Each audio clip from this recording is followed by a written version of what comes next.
કંઈક એવું વસ્તુ મને એવું દેખાઈ રહ્યું છે, કોઈક તો એવા લોકો છે જે લોકો માસ્ટર્સ છે અને એ લોકો હ્યુજ પ્રોફિટ બનાવે છે. તો મારા ટ્રેડરોની જે જર્ની માસ્ટર સુધીની પહોંચાડવા માટે એ લોકોએ શું કરવું જોઈએ? મને આ માસ્ટર્સ ક્યાં મળશે? માસ્ટર હમણાં હાલમાં કોણ છે જે એની પાસે ટ્રેડિંગ પ્લાન છે એનો પોતાનો, કે માર્કેટ માળા પીઓઆઈ પર આવે એ જગ્યા પર આવે ત્યારે જ એ લોકો જઈને એ લોકોની બાય કાં તો સેલની પોઝિશન બનાવે છે. એ લોકોને પર્ટિક્યુલર એક પ્લાન છે કે મારી પ્રાઇસ આ રેન્જમાં આવશે તો જ મારી ટ્રેડિંગ થશે.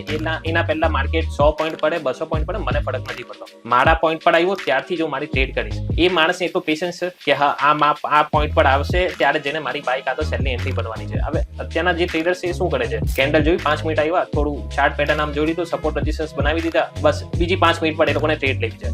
એક્સાઇટમેન્ટ એ લોકોમાં વધારે છે કે બસ હું જ કમાઈ લઉં આજે, કે ટ્રેડ લઈને હું પ્રોફિટેબલ થઈ જાઉં, પણ પેશન્સ નથી લોકોમાં. તમારા એક્શન પ્લાન પર રહો, તમારા રિસ્ક મેનેજમેન્ટ પર રહો, અને એવી રીતે જ તમે જે 2% સર કહી છે, જે માસ્ટર્સ લોકો છે એ લોકોમાં, એ ગ્રુપમાં તમે બી સામેલ થશો.